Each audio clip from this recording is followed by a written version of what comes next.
아버지, 저희가 함께 모여서 주님께 예배할 수 있음에 감사드립니다. 지난 한 주간도 그리스도의 안에서 말씀 안에서 주님과 함께 했는지 돌아볼 수 있게 도와주시고 오늘 이 예배를 통해서 하나님의 사랑을 더 깊이 깨닫기를 원합니다.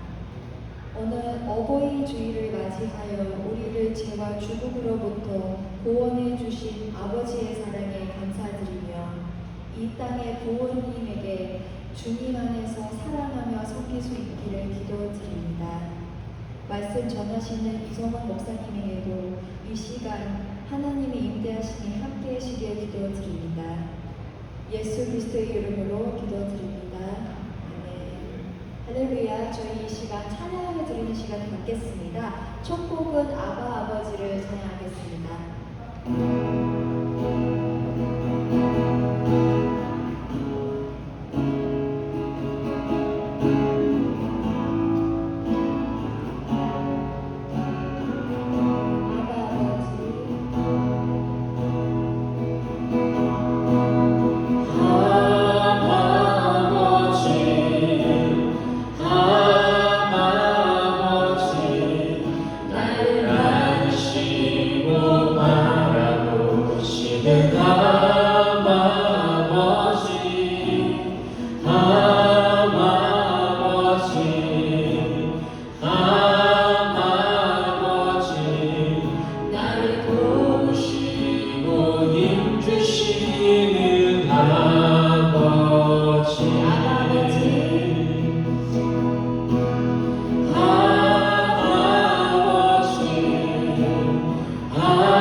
엘리야 반가워 하늘에 올라가던 일을 기억합니다.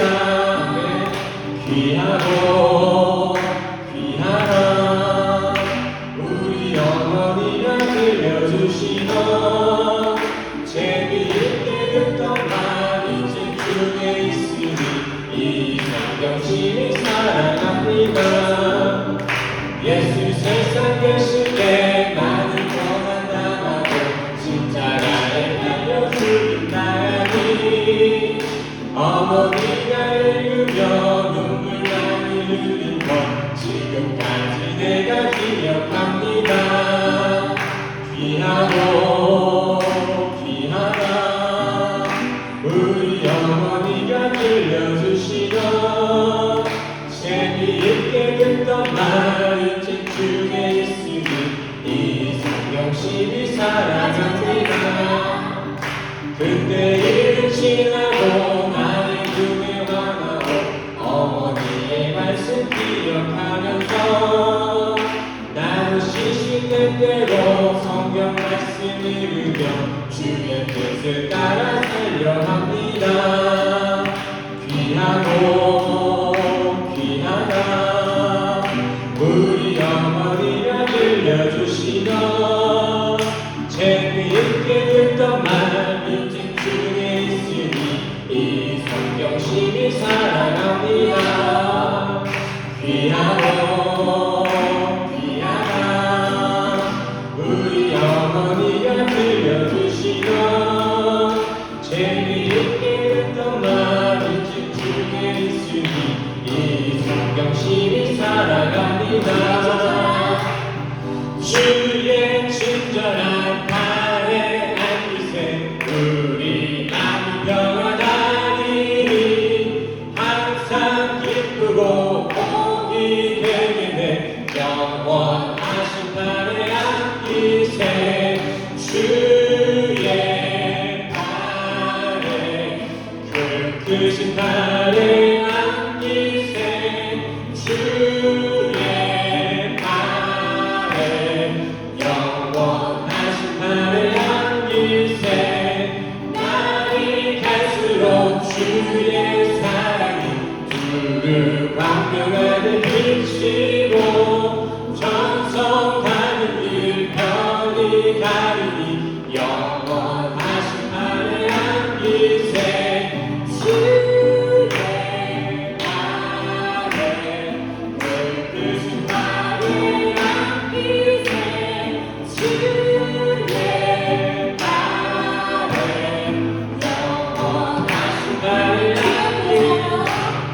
주의 보좌로 나아갈 때에 기뻐 찬미 소리 외치고 겁과 두려움 없어지니 영원하신 팔에 앉으세 주의 팔에 그 크신 팔에 앉으세 주의 팔에 영원하신 팔에 앉으세 주의 팔에 그 크신 팔에 앉으세 주의 팔에 영원하신 팔에 앉으세 주의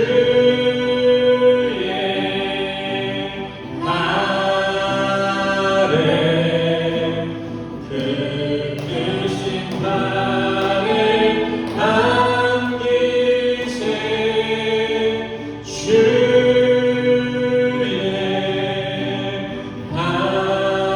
팔에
주여 나를 받으사 맞아주소서.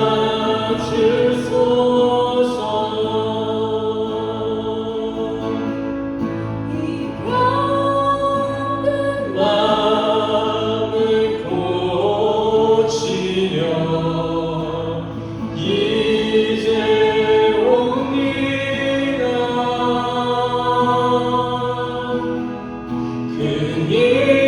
근인과 소망 바라고 주여 옵니다. 나 이제 왔으니 내 집을 찾아 주여 나를 받으사 맞아주소서. 나 이제 왔으니 내 집을 찾아 주여 나를 받으사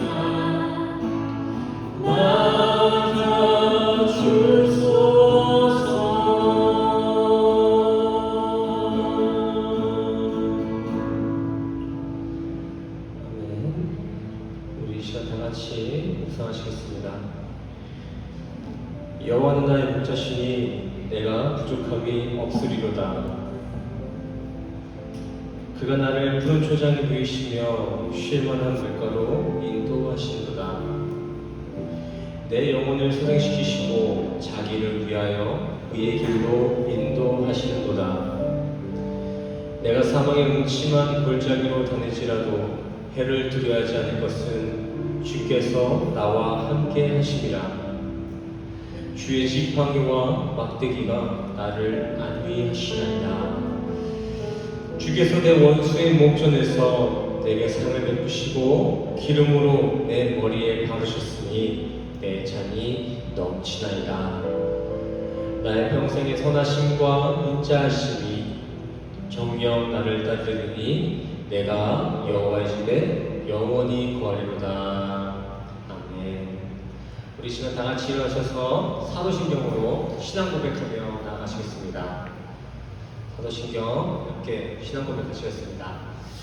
전능하사 천지를 만드신 하나님 아버지를 내가 믿사오며 그 외아들 우리 주 예수 그리스도를 믿사오니 이는 성령으로 잉태하사 동정녀 마리아에게 나시고 본디오 빌라도에게 고난을 받으사 십자가에 못 박혀 죽으시고 장사한 지 사흘 만에 죽은 자 가운데서 다시 살아나시며 하늘에 오르사 전능하신 하나님 우편에 앉아 계시다가 저리로서 산자와 죽은 자를 심판하러 오시리라.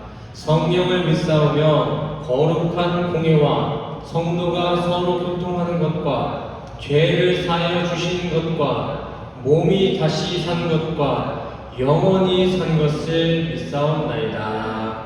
아멘. 모두 참석해 주세요. 교회 소식입니다. 오늘 교회에 모이신 모든 성도님들을 주님의 이름으로 사랑하고 축복합니다.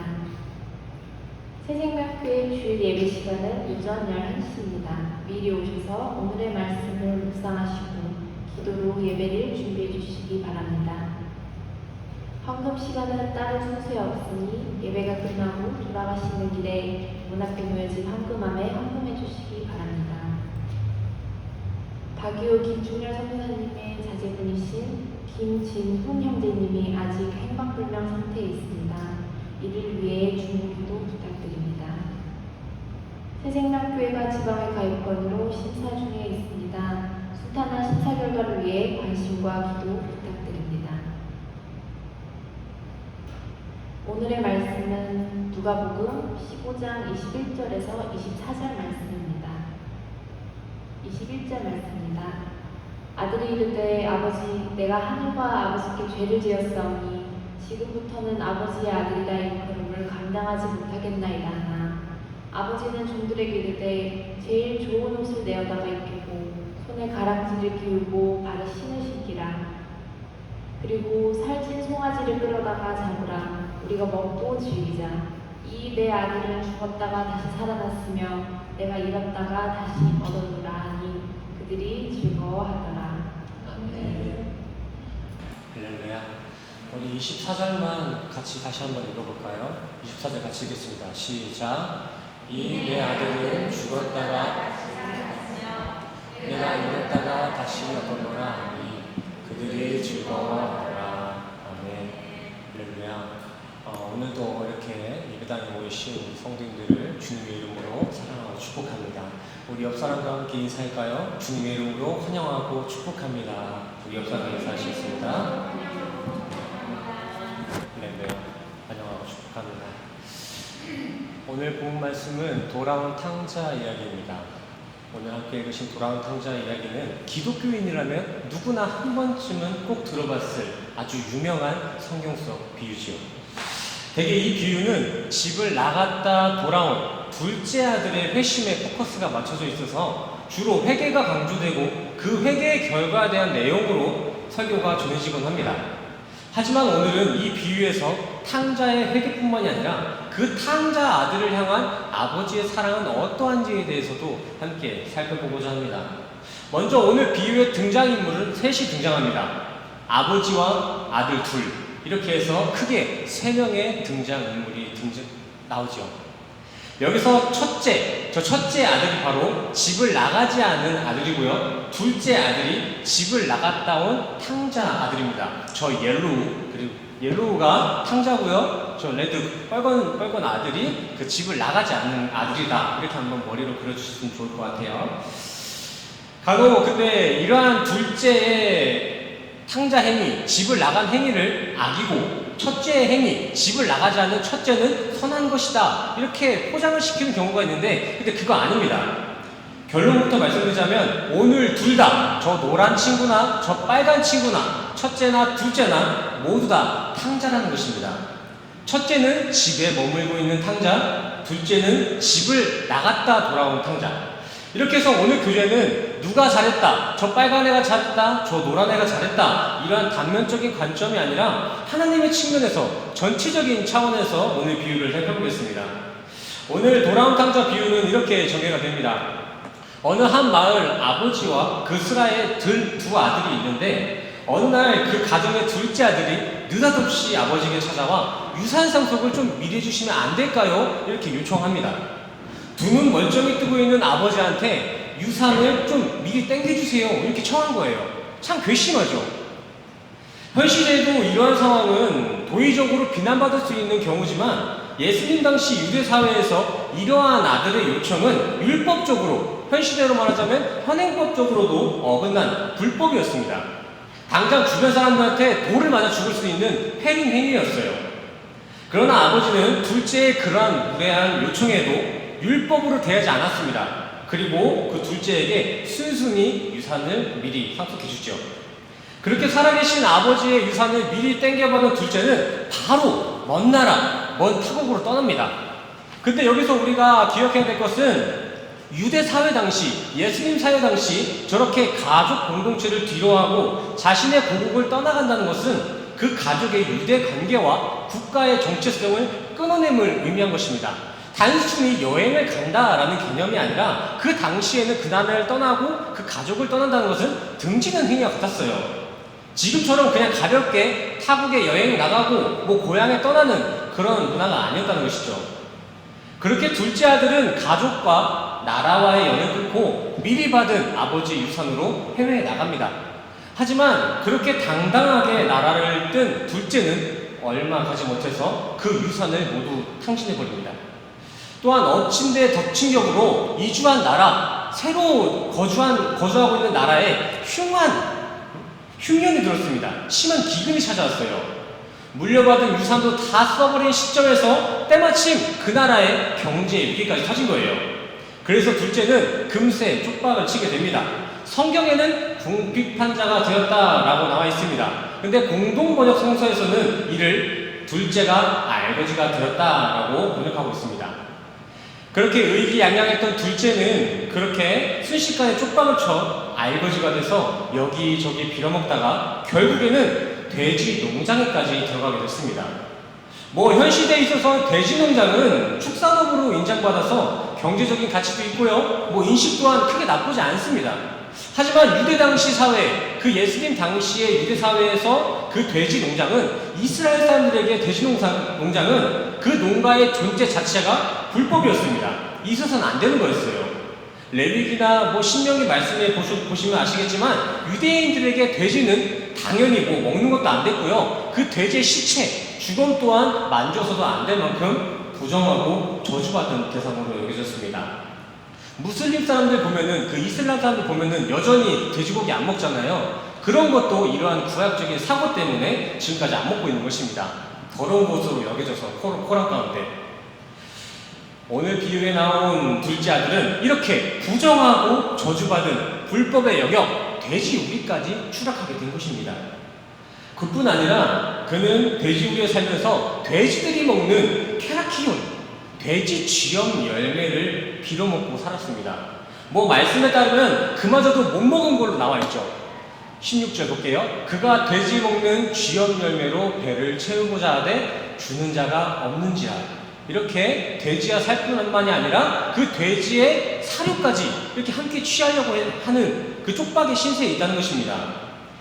돼지 쥐염 열매를 먹었든 못 먹었든 지금 둘째는 아주 형편없는 거지가 되었어요. 이렇게 편하게 잠을 자지도 못하고 뭘 먹지도 못하는 알거지 신세가 된 둘째 아들은 이제서야 비로소 정신을 차리고 이전 아버지의 아버지의 집을 그리워하며 인생을 푸념하기 시작합니다. 17절 보실게요. 이에 스스로 돌이켜 이르되 내 아버지에게는 양식이 풍족한 품꾼이 얼마나 많은가. 나는 여기서 주려 죽는구나. 내가 일어나 아버지께 가서 이르기를 아버지 내가 하늘과 아버지께 죄를 지었사오니 그 뒤 내용은 이따 읽어보겠습니다. 이렇게 둘째는 내가 예전에 얼마나 복된 삶을 살았는지 그제서야 깨닫게 되었습니다. 그리고 잠시 후 그는 자신이 아버지의 종이라도 되고자 다시 아버지께 찾아갑니다.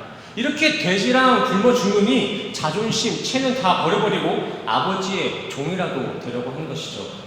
집 나오면 개고생이다라는 말이 있는데 딱 지금 이 상황이랑 맞아 떨어지는 것 같습니다. 둘째 아들은 그렇게 개고생 후 다시 고국에 계신 아버지를 찾아갑니다. 이때 둘째는 얼마나 큰 죄책감을 지고 있었을까요? 폐륜으로 율법을 어겼죠. 또 미리 받은 그 유산 또한 창기들이랑 다 허랑방탕하게 써버렸습니다. 아버지를 볼 면목이 없었을 거예요.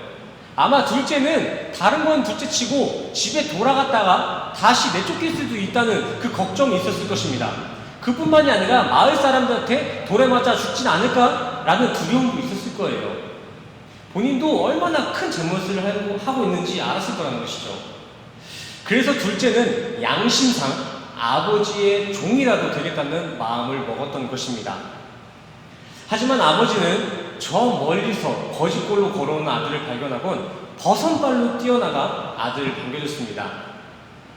저 멀리서 오는 아들을 반기며 나간다는 것은 아버지는 그가 나가고 나서부터 종일 동안 밖에서 아들을 기다렸다는 것이겠죠. 또한 유대 문화를 한번 연구해 보시면은 이렇게 아버지나 선생과 같은 윗사람이 아랫사람들에게 먼저 뛰어 마중 나가는 이러한 행위는 있을 수 없는 경우라고 합니다. 관습에서 어긋나는 경우였어요. 하지만 탕자의 아버지는 율법이든 당시 사회 간습이든 전혀 신경 쓰지 않고 그저 반가운 마음에 돌아온 아들에게 마중 나간 것입니다. 그리고 자신의 죄를 고백하는 아들에게 뭘 묻지도 않고 따지지도 않고 곧장 종들을 시켜 좋은 옷을 입혔고요, 가락지, 반지를 끼워주고 새 신발을 신겨 주었습니다. 여기에 나와 있는 옷과 가락지와 신발은 무엇을 의미하고 있을까요? 다시 집에 돌아온 탕자에게 아버지가 선물한 저 옷과 가락지와 신발은 무엇을 의미할까요? 현대에 들어와서도 이 옷, 이 의복이라는 것은 사람의 이미지에 큰 영향을 줍니다. 하지만 유대 사회에서의 의복은 단순히 좋은 이미지의 개념일 뿐만이 아니라 당시 그 사람이 가지고 있는 명예를 의미하는 것이었습니다. 그리고 다음 반지는 그냥 이런 액세서리 반지, 미관용 반지가 아니라 유대 사회에서 성인이 되면은 가문의 일원으로 받아준다는 그런 수용의 의미로 수여되는 인장 반지였습니다. 가문의 반지였죠. 그리고 마지막 신발은 당시 자유인의 신분을 의미했습니다. 저 당시에는 노예들은 신발을 신지도 못했어요. 어느 정도 계급이 있어야 신발을 신을 수가 있었어요.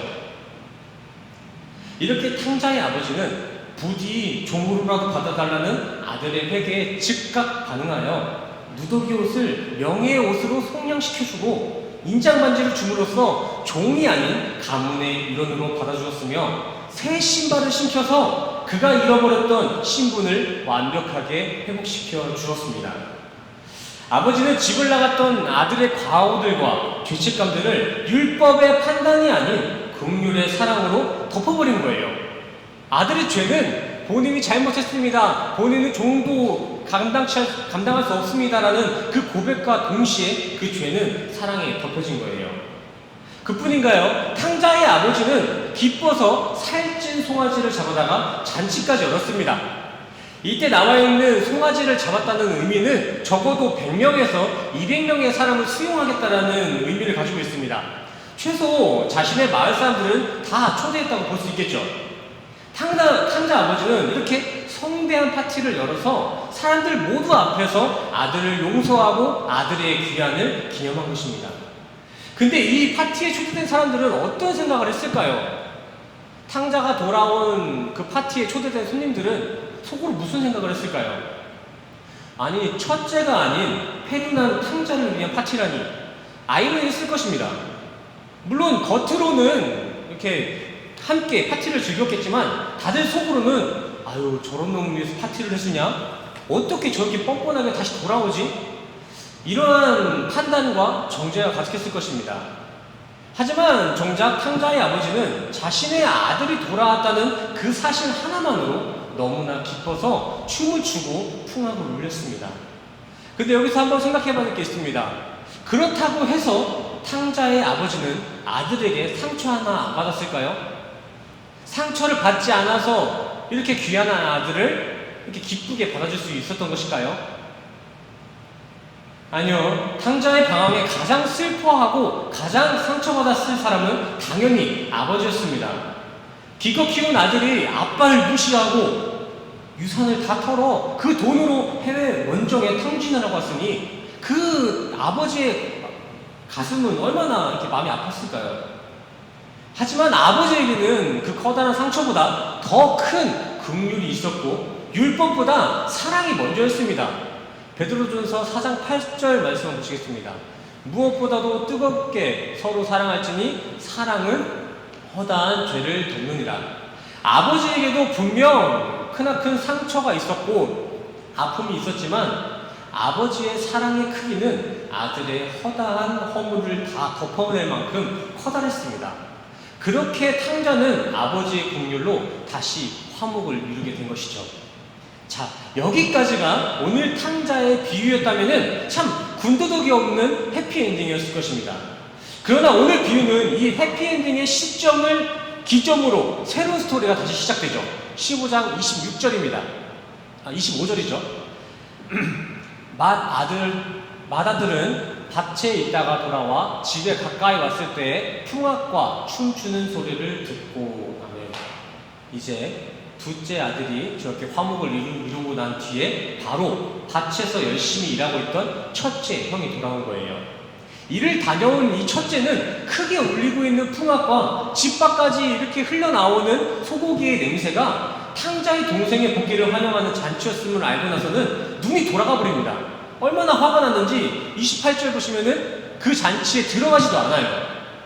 그렇게 첫째가 분노하고 있는 상황을 알게 된 아버지는 밖에 있는 첫째에게도 다가갑니다. 그리고서는 그 밖에서 분노하고 있는 첫째 아들에게 함께 잔치를 즐기자 들어오라고 잔치자리에 초청하시죠. 그러나 아들은 다시 한번 격분합니다. 아니 아버지, 집을 떠나지 않고 이렇게 아버지가 하라는 대로 밭에 나가서 일하고 성실하게 살아온 나한테는 염소 한 마리도 안 잡아주고서는 어떻게 저렇게 못난 동생한테는 송아지를 잡아줍니까? 이게 웬 말이에요? 본문에 보시면은 첫째가 많이 화가 났는지 저 동생을 동생을 하지 않아요. 이 아들이라고 해요. 이 원어성어를 해석해보면은 아버지 당신의 아들, 어떻게 나는 그렇게 챙기지 않으면서 당신의 아들만 그렇게 챙기냐, 이렇게 따지고 있는 상황이죠. 이에 아버지는 첫째 아들에게 이러한 답변을 합니다. 아들아, 내가 가지고 있는 거 이거 다 너 거잖아.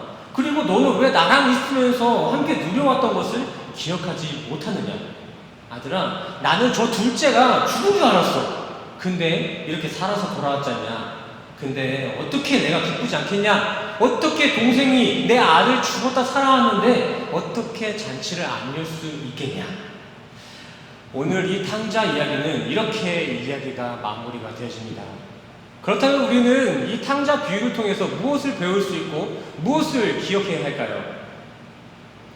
해든 짓은 했지만 그래도 집에 다시 돌아온 둘째 탕자를 배워야 될까요? 아니면 동생이 돌아왔는데 남 취급하며 잔치를 엎으려는 첫째의 못난 질투를 기억해야 할까요? 둘 다 아닙니다. 우리는 오늘 이 이야기를 통해서 이 못난 두 아들을 아가페 사랑으로 사랑해준 아버지의 긍휼을 기억해야 합니다. 둘 다 못난 아들이지만 둘 다 크게 안아버리는 이 아버지의 무조건적인 사랑을 우리는 이 비유를 통해 배울 수 있어야 된다는 것이죠. 앞서 말씀드렸다시피 이 이야기는 비유입니다. 비유. 실제 있었던 이야기가 아니라 타인에게 어떠한 대상이나 상태를 자세하고 이해하기 쉽게 이렇게 설명해내기 위해서 만들어진 우화, 픽션이에요. 픽션, 가짜 이야기. 그 말은 즉슨 오늘 함께 보신 탕자의 비유 또한 어떠한 대상이나 상태를 설명하기 위한 수사적 도구였다는 것이죠. 그렇다면 예수님은 오늘 이 탕자의 비유를 통해 무엇을 설명하려고 했던 것일까요? 인간이 측량할 수 없는 하나님 아버지의 아가페 사랑과 그 조건 없는 무한한 은혜가 없으면은 우리 인간의 실존은 돼지우리구나. 주님의 은혜를 등진 모든 세상의 것들은 전부 저주받은 돼지, 쥐연 열매였음을 설명하고 있는 것이며 첫째 아들이 주장했던 그 열심과 성실 또한 하나님이 바라시는 것이 아니었음을 비유로 설명하신 것입니다. 창세기를 보시면은 우리 인간의 본질, 우리 인간은 본래 흙입니다. 흙. 아니 원어에서는 아파르라는 단어를 사용하는데 이 아파르라는 개념은 영양분이 있는 흙이 아니라 이 공중에 떠다니는 회색깔 먼지입니다. 아무런 영양가도 없는 회색 먼지. 본래 우리 인간은 이렇게 하나님의 생기가 없으면 먼지일 뿐이고 하나님의 은혜를 붙잡지 않으면은 저주받은 돼지와 같은 짐승이라는 것입니다. 은혜가 아닌 암만 세상 것들로 자신의 가치를 증명하고 자신의 일을 드러내려 해봤자 성경은 그것을 더러운 옷으로 회칠한 무덤으로 돼지 우리의 인생으로 여길 뿐이라는 것이죠. 우리 인간은 철저히 하나님의 은혜에만 기생할 때 그때 진정 가치 있는 존재가 된다는 것입니다.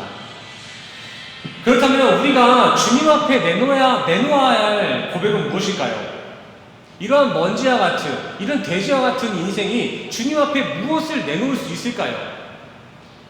본문에 나왔던 첫째와 같이 자신의 공로를 내놓으며 하나님께 분노하는 탄원의 고백일까요?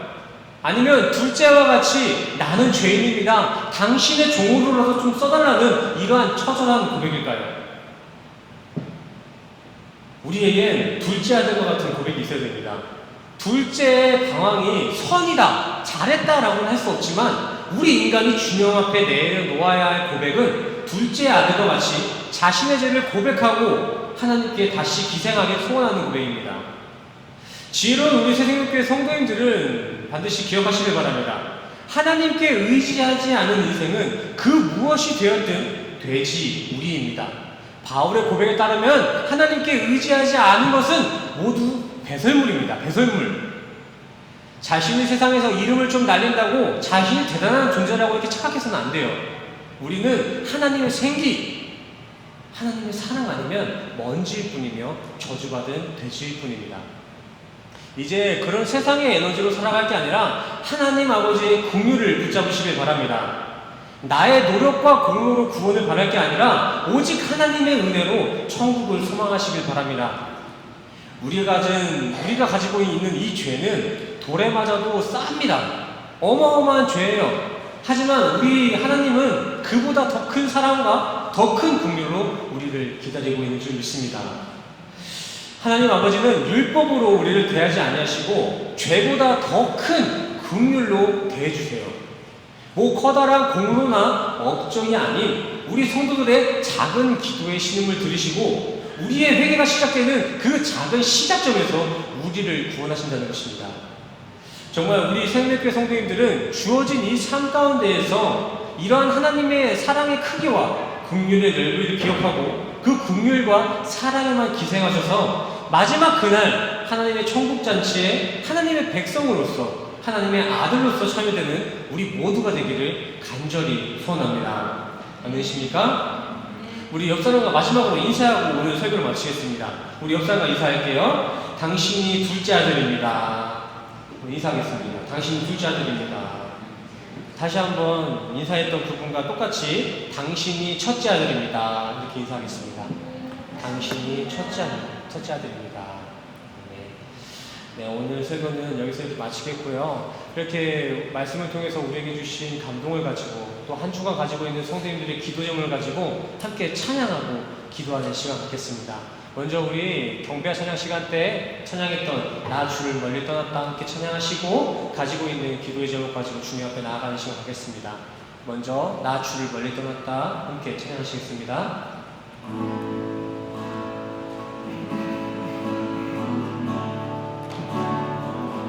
우리 가사를 묵상하시면서 함께 기도하는 마음으로 찬양하겠습니다. 나 주를 멀리 떠났다. 나 주를 멀리 떠났다. 이제 옵니다. 나 죄의 길에 시달려 주여 옵니다.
왔으니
기도하시겠습니다.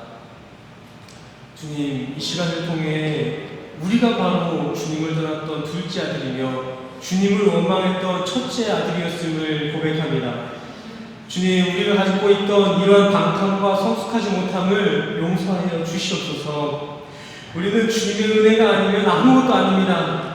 암만 세상에서 잘 나가야 주님의 긍휼이 없으면 결국 우린 돼지 우리와 같은 불쌍한 인생을 살 수밖에 없는 줄 알고 있습니다. 주님, 부디 이러한 우리를 불쌍히 여기시어 주님의 사랑과 긍휼로 우리 인생을 구원하여 주시옵소서. 이 시간 주님의 무한한 사랑과 긍휼에 감사하는 마음으로 주님 앞에 헌신하고 봉사하며 물질로서 범원하는 이들이 있습니다. 이러한 그들의 신앙의 고백을 기억하시고 그들의 인생 가운데 세상이 줄 수 없는 하나님의 평안을 부어 주시옵소서.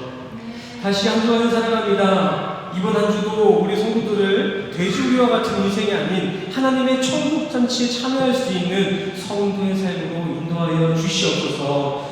우리의 성도들의 인생을 책임져 주실 주님의 은혜에 감사드리며 예수 그리스도의 이름으로 간절히 기도드렸습니다. 할렐루야. 우리 이 시간 다 같이 가슴에 손을 얹고 가슴에 손을 얹으시고 함께 축도하며 나아가시겠습니다. 축도하시겠습니다. 지금은 우리 주 예수 그리스도의 은혜와 십자가에서 완성하신 주님의 사랑과 긍휼하심이 오늘 주일 예배에 모이신 우리 성도님들의 머리머리 위에 지금으로부터 영원까지 함께 하시기를 간절히 축원하옵나이다.